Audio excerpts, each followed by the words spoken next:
وبركاته. يا رب بالمصطفى بلغ مقاصدنا واغفر لنا ما مضى يا واسع الكرم.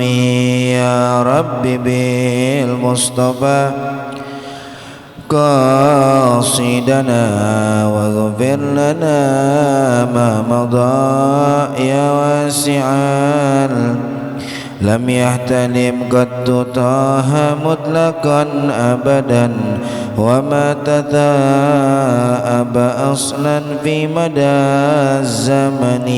يا رب بالمصطفى بلغ مقاصدنا واغفر لنا ما مضى وقلبه لم ينم والعين قد نعست ولا يرى ظله في الشمس ذو فطن. يا رب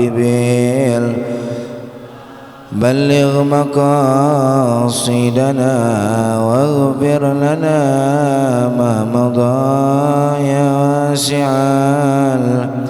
كتفاه قد علتا قوما إذا جلسوا عند الولادة صف يا ذا بمختتن.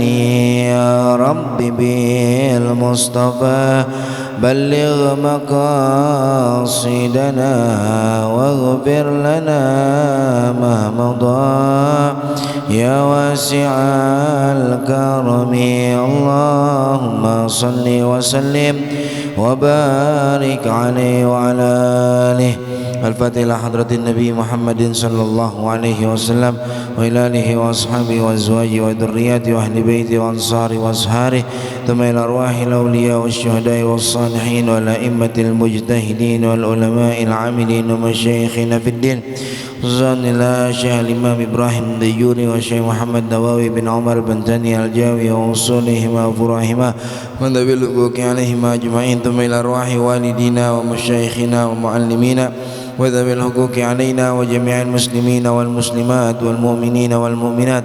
أدخل اللهم على الجميع في قبورهم الروح والريحان والفسحة والرضوان والبشارة والأمان بجوارك في رفيع الجنان إنك كريم منن.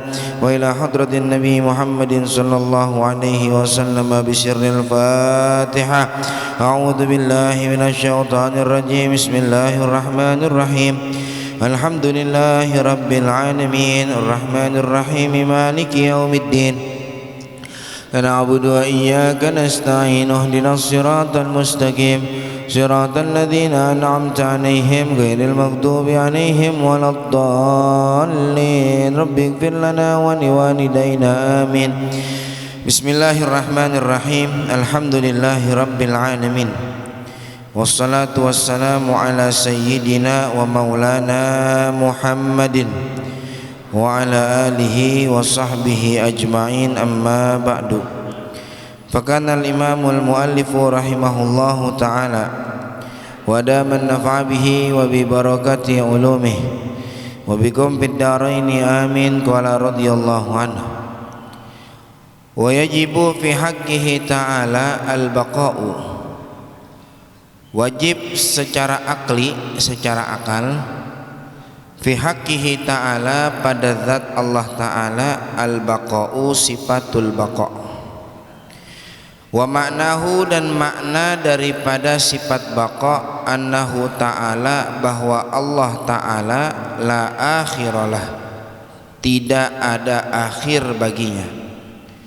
Wad dalilu ala dzalika dalil atas tetapnya sifat baqa pada zat Allah annahu bahwasanya laukana fanian bila Allah itu binasa lakana hadithan maka Allah itu bersifat hudus wa huwa muhalun sedangkan Allah bersifat hudus itu mustahil akli. Wallahu a'lam bissawab.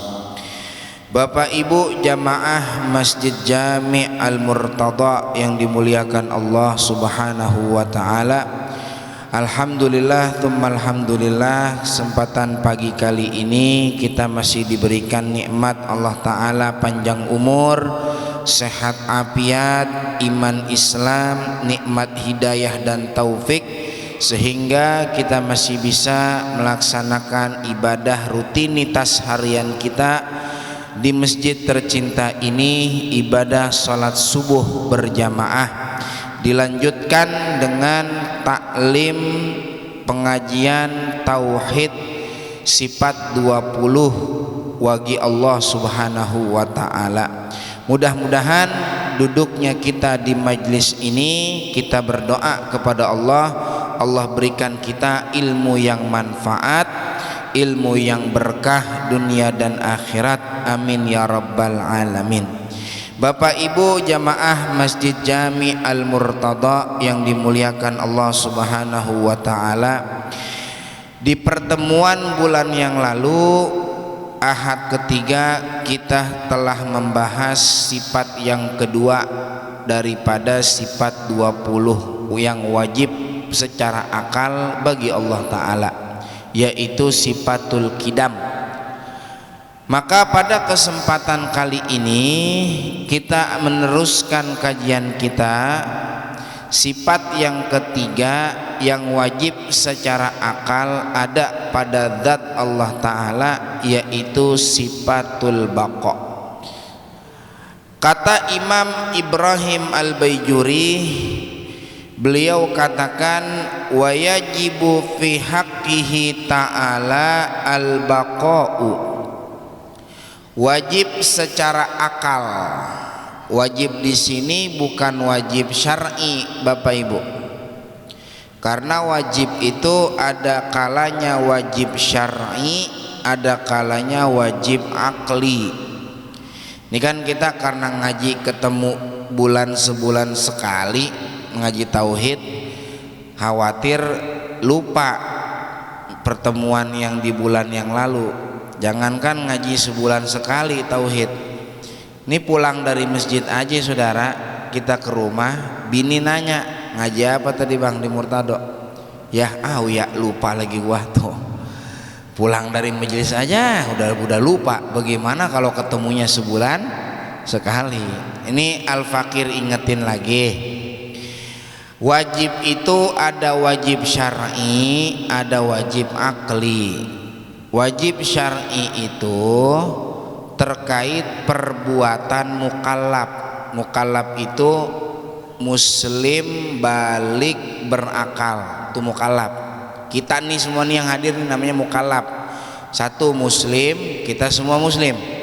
Dua, akil, berakal semua, bukan orang gila. Tiga, baligh, semua udah masuk usia balik. Kalau ini tiga ada dalam diri seseorang, maka itu dinamakan mukallaf. Kalau wajib syar'i itu hukum yang terkait dengan perbuatan mukallaf.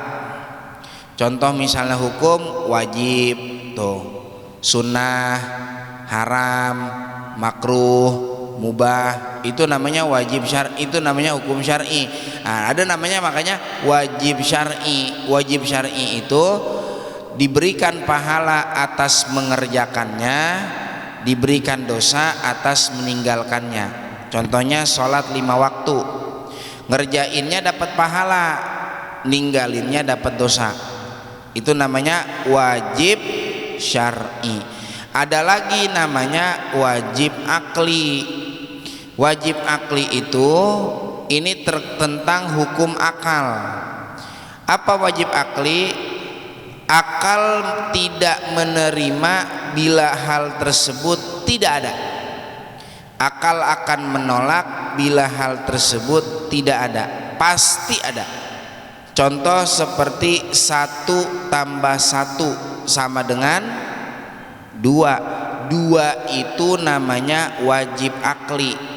Akal menolak kalau jawabannya selain 2. Karena secara akal 1 ditambah 1 2, itu namanya wajib akli.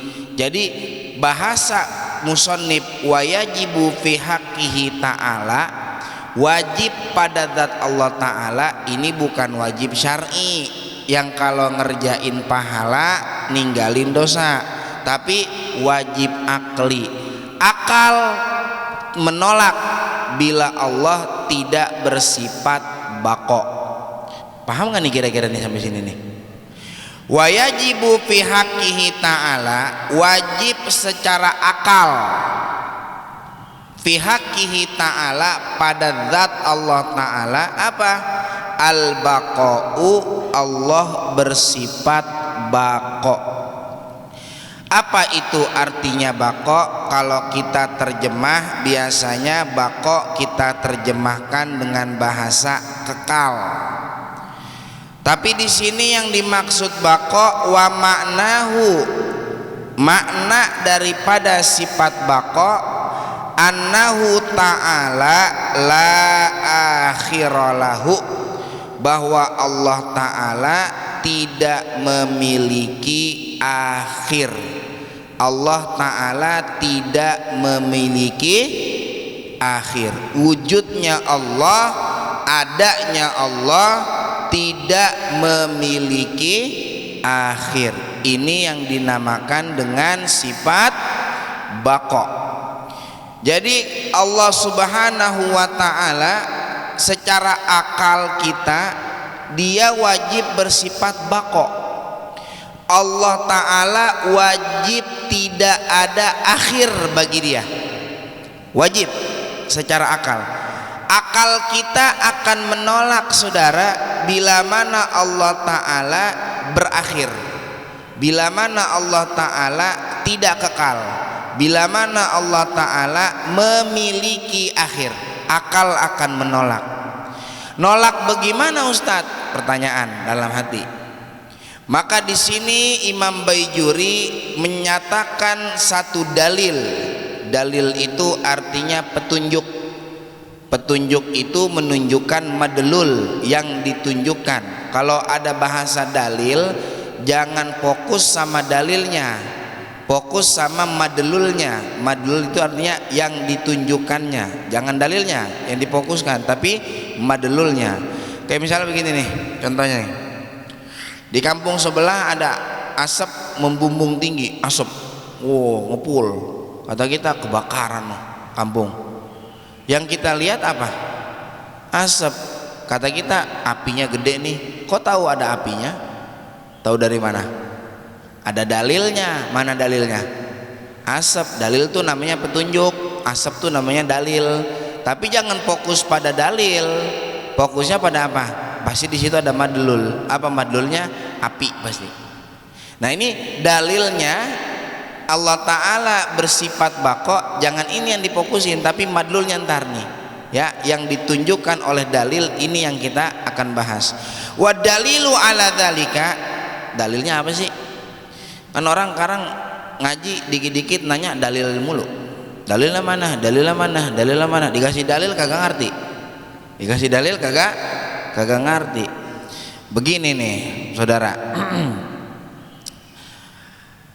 Dalil Allah Ta'ala bersifat baqo, tetapnya Allah Ta'ala bersifat baqo, kata Imam Baijuri, annahu law kana fanian, bila Allah itu binasa, arti binasa itu memiliki akhir, lakana haditan, maka Allah bersifat hudus.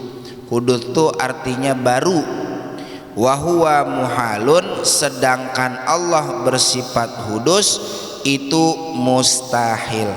Sebelum saya beberkan dalil ini, saya mau jelaskan terlebih dahulu bahwa sesuatu yang ada di muka bumi, di alam semesta ini terbagi menjadi tiga.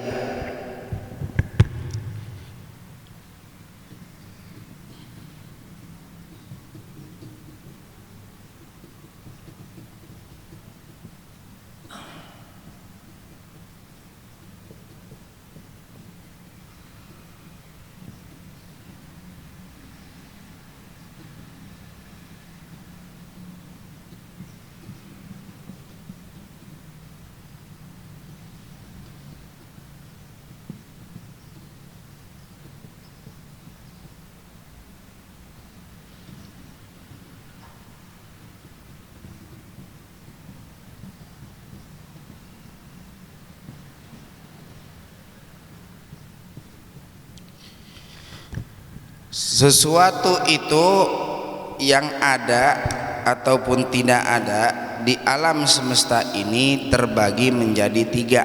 Cuma tiga doang dah. Satu, ada yang namanya wajibul wujud. Wajibul wujud itu keberadaannya secara akal pasti, harus. Akal akan menolak bila ia tidak ada.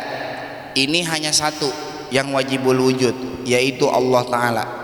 Allah si wajibul wujud. Akal itu memastikan bahwa Allah itu pasti ada.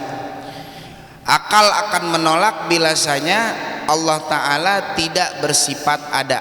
Akal akan nolak. Itu namanya wajibul wujud. Yang kedua, ada namanya mustahil wujud. Mustahil wujud itu akal memastikan bahwa dia nggak ada, pasti kagak ada. Akal menolak kalau dia ada. Justru kalau dia ada, akal akan nolak. Ini namanya mustahil wujud. Ini contohnya Tuhan selain Allah. Itu namanya mustahil wujud, pasti kagak ada. Yang ketiga, lain yang banyak, jaizul wujud. Jaizul wujud itu artinya keberadaannya boleh ada, boleh nggak ada. Jadi pasti ada enggak, mustahil ada juga kagak. Berarti dia tengah-tengah tuh.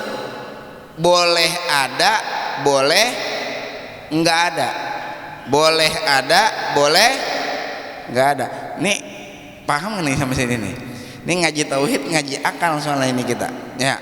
Jadi akal kita kosongin dulu buat masuk ini pelajaran tauhid.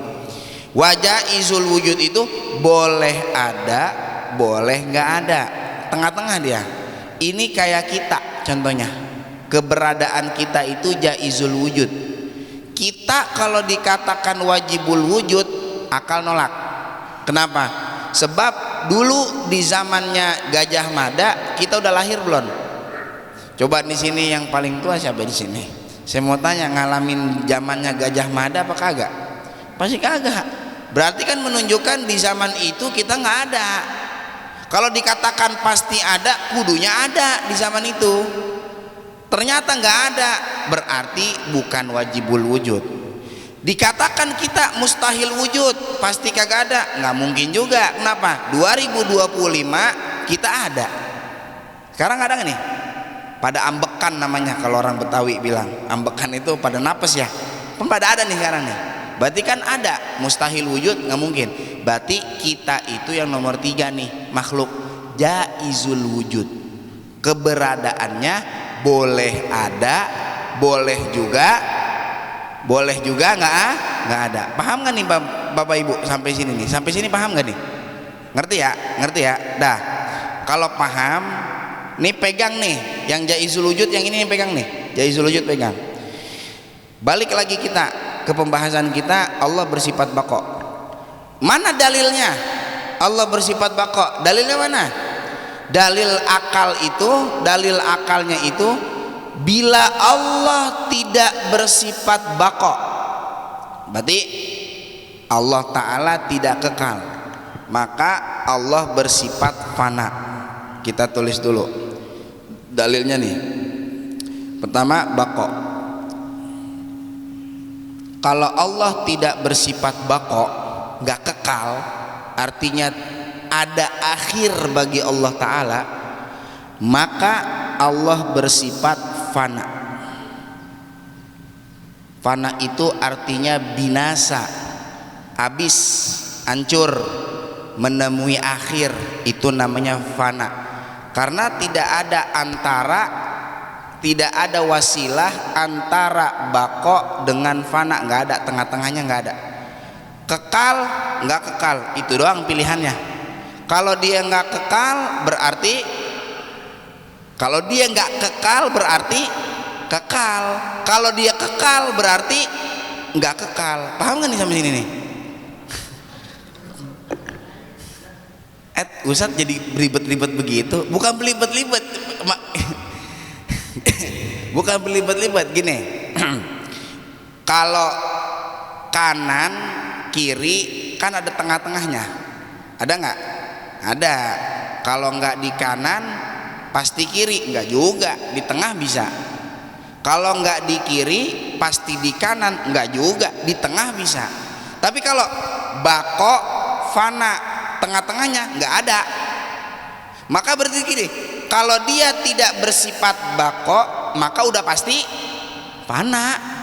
Kalau tidak bersifat fana maka udah pasti bako. Kalau ada pasti tidak mungkin tidak ada. Kalau tidak ada berarti pasti ada, karena antara ada dan tidak ada nggak ada tengah-tengahnya. Pilih mau ada mau kagak ada. Aneh pilih yang C dah, ada juga tidak ada juga, nggak bisa ente milih dua sifat itu, karena dua sifat yang berlawanan pasti nggak bisa kumpul. Ad-diddani la yajtami'ani, dua sifat yang berlawanan tidak mungkin kumpul pada satu tempat, nggak mungkin, mustahil. Ada nggak ada kumpul pada diri manusia, nggak mungkin. Tuh orang ada kayak kagak ada, nggak mungkin, nggak ada ya. Paham kan nih sampai sini nih saudara nih? Jelas nggak? Jelas. Jadi kalau Allah tidak berbako maka Allah bersifat apa? Fana. Kalau Allah tidak kekal, Allah punya akhir, maka Allah bersifat fana.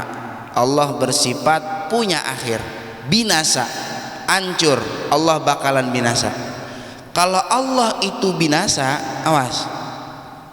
Kalau Allah itu binasa, maka konsekuensinya Allah bersifat hudus.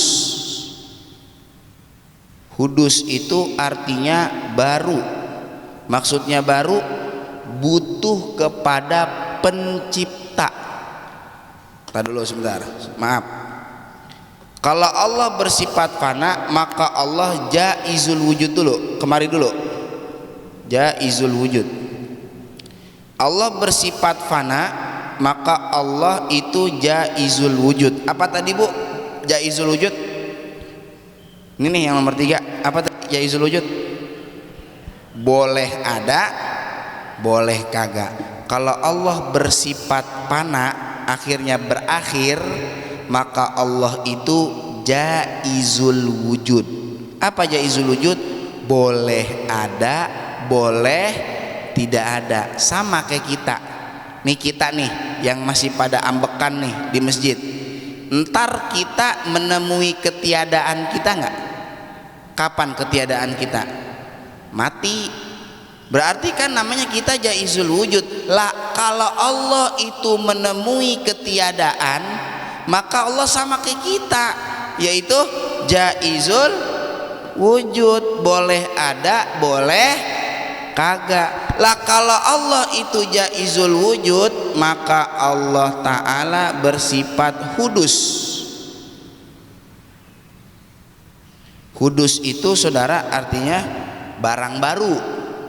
Maksudnya barang baru, butuh kepada pencipta, itu namanya hudus. Jadi kalau hudus, kalau dikatakan hudus itu pasti ada penciptanya. Kayak kita contohnya, kita ini bersifat jaizul wujud, maka kita bersifat hudus. Hudus itu kita baru, arti baru, butuh kepada pencipta. Siapa pencipta kita? Allah Subhanahu wa ta'ala. Lah kalau Allah bersifat jaizul wujud, maka Allah sama kayak kita bersifat hudus, butuh kepada pencipta. Sedangkan Allah butuh kepada pencipta mustahil akal. Allah butuh pencipta kagak? Kagak lah. Kalau Allah butuh pencipta nggak kelar-kelar. Allah butuh penciptanya. Penciptanya butuh lagi nggak? Butuh lagi sama penciptanya. Penciptanya lagi butuh lagi nggak sama penciptanya? Lah terus saya begitu, kagak kelar-kelar. Makanya di sini dalil secara akalnya bahwa Allah bersifat bako. Paham nih saudara sampai sini nih? Jelas nggak? Jelas insyaallah. Allahumma faqihna fid din wa alimna ta'wil, amin ya rabbal alamin. Kalau kita udah yakin ya, punya yakin ya, kalau Allah itu bersifat bako, berarti selain Allah punya bako apa kagak? Nggak punya. Yang punya bako siapa? hanya Allah, yang punya bako hanya Allah. Selain Allah tidak punya bako, selain Allah tidak kekal, selain Allah tidak ada yang abadi, selain Allah menemui akhirnya. Paham sampai sini? Coba saya tes, surga kekal apa enggak? Surga di Quran kan jelas tuh, khalidina fiha abada, ya kan? Innal ladzina amanu wa amilus solihati ulaika hum khairul bariyah jazaohum 'inda rabbihim jannatu adnin tajri min tahtihal anharu khalidina fiha abada, ya, radhiyallahu anhum wa radu anhu dzalika liman khasyiya rabbah. Mereka para orang-orang beriman dan beramal soleh kekal di surga selama-lamanya. Berarti surga kekal apa kagak? Kekal, ya. Orang kafir di neraka kekal apa enggak? Orang kafir di neraka kekal apa kagak? Nah, gimana ini?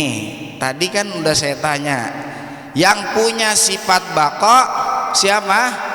Hanya Allah. Selain Allah tidak punya sifat baqo. Perhatikan omongan saya. Kalau bahasa selain tuh ngerti. Selain Allah tidak punya sifat baqo. Pertanyaan, surga kekal apa enggak? Oh. Dikata enggak di Quran kholidina, dikata kekal, tapi barusan ngaji yang punya kekal cuman Allah. Kan repot nih begini nih, ya. Bagaimana? Saya kasih contoh dulu. Ada ustadz, ada diustadkan. Sama apa beda? Ada ustadz, ada diustadkan. Sama apa beda? Beda. Kalau diustadkan maksudnya dianggap ustadz, dipakein sarung, koko, sorban, gamis, imamah, orang lantas saya panggil ustadz, mau kemana tuh? Padahal mah disuruh ngimamin sembahyang kagak ngerti, nggak bisa. Berarti namanya diustadkan. Beda nggak sama ustadz? Beda. Biar kata dia ustadz pakai kaos oblong juga, kalau dia emang ada ilmunya ustadz asli. Ada kekal, ada dikekalkan. Ada kekal, ada dikekalkan. Sama apa beda? Beda. Makanya di dalam Quran bahasanya itu bukan baqina, kekal, bakin, bakina bukan, tapi bahasanya khalidina. Karena khalid itu kekal tapi dikekalkan, kekalnya, kekalnya dikekalkan. Beda dengan bakin. Bakin kekalnya tidak dikekalkan, asli kekalnya. Paham nggak nih sampai sini nih? Berarti surga asalnya kekal apa kagak? Kagak. Terus tuh di Quran kekal katanya, dikekalkan yang maha kekal. Asalnya berarti tidak kekal. Maka dari itu saudara, kalau kita punya iman kepada Allah bahwa Allah tidak menemui akhir, bahwa Allah tidak akan binasa, maka kita mengimani itu semua dalam mengimplementasikan, di dalam menerapkan teori-teori tauhid ini di dalam kehidupan kita. Kita kudu banyak kathrotu maut, zikru kathrotil maut, kathrotu zikril maut, banyak-banyak nginget mati. Banyak-banyak apa? Kalau kita paham yang selain Allah tidak ada yang kekal, berarti kita masuk dalam kata selain Allah. Kalau masuk kata selain Allah, berarti kita nggak kekal. Kalau kita nggak kekal, maka kita pasti akan Kalau kita binasa, apa itu namanya mati. Kalau udah mati, apa yang kita bawa ke hadapan Allah Ta'ala. Maka dari sekarang kalau kita yakini itu semua, kita akan banyak-banyak yang namanya mengingat kematian. Paham kan nih saudara di sini nih? Dulu Nabi Sulaiman alaihi salam pernah minta sama Allah Ta'ala agar ngobrol dengan semut, karena dia kan mengerti bahasa semut. Nabi Sulaiman dia ngobrol sama semut, mau eksperimen nih ceritanya. Nabi Sulaiman eksperimen apa? Jadi itu semut dibilang begini sama Nabi Sulaiman, semut, ente masuk ke dalam kotak, ane siapin makanan ente 1 biji kurma utuh. Ane masukin tuh biji kurma, ente masuk ke dalam kotak, saya tutup. Saya buka lagi tapi ntar tahun depan. Ente makanan udah dijamin di dalam. Cuman saya buka lagi nih kotak ntar tahun depan. Siap Nabi Sulaiman. Nih semut masuk, ikutin eksperimen Nabi Sulaiman. Kemudian Nabi Sulaiman sebelum tutup itu kotak, Nabi Sulaiman tanya, biasanya kalau 1 korma begini ente habis berapa lama? Biasanya kalau 1 buah korma, wahai Nabi Allah Sulaiman, ini untuk 2 tahun. 2 tahun cukup 1 buah korma. Oke kalau begitu, tutup sama Nabi Sulaiman. Buka lagi tahun depan saudara. Saat dibuka itu korma habis, tinggal bijinya doang. Tinggal bijinya doang. Kemudian ini Nabi Sulaiman tanya, ente bilang 1 buah korma cukup buat 2 tahun. Lah ini baru setahunan dibuka aja udah habis ente. Bagaimana? Apa jawaban itu semut? Betul wahai Nabi Allah Sulaiman, tapi aku khawatir kalau nanti engkau tidak buka setahun setelahnya. Artinya apa nih semut maksudnya? Semut ini tahu kalau saya selain Allah itu pasti ngalamin yang namanya mati. Lantar kalau engkau mati saya bagaimana? Ini makanannya bagaimana? Udah habis ya, kagak dah. Kalau yang kekal cuman Allah Ta'ala doang.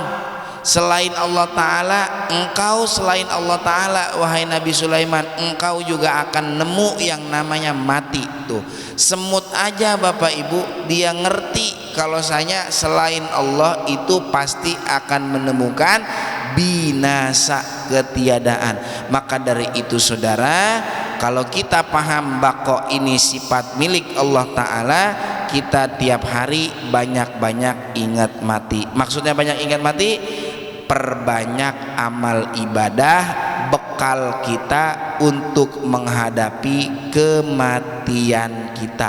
Sebab dari zaman Nabi Adam sampai gini hari, dia semuanya udah meninggal, nungguin kiamat doang.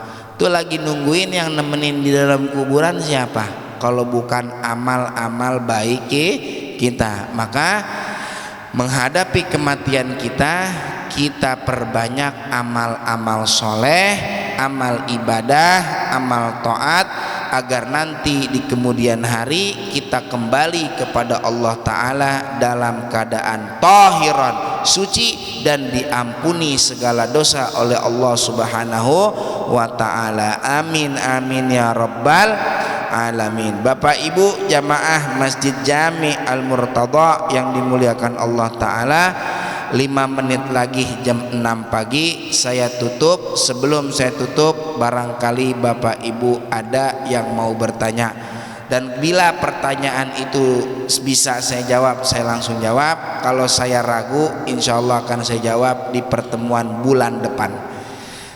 Cukup, ada yang mau bertanya dipersilahkan.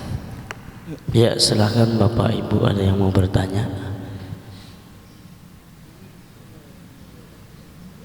Ya, cukup katanya Ustadz. Cukup. Iya. Kalau cukup, mari sama-sama kita tutup dengan pembacaan doa kafaratul majlis. Subhanakallahumma wa bihamdika asyhadu an la ilaha illa anta astaghfiruka wa atubu ilaik. Wa sallallahu ala sayyidina Muhammadin wa ala alihi wa sahbihi wasallam bi fadli subhana rabbika rabbil izzati amma yasifun wa salamun alal mursalin walhamdulillahi rabbil alamin. Salamullah alaikum warahmatullahi wabarakatuh.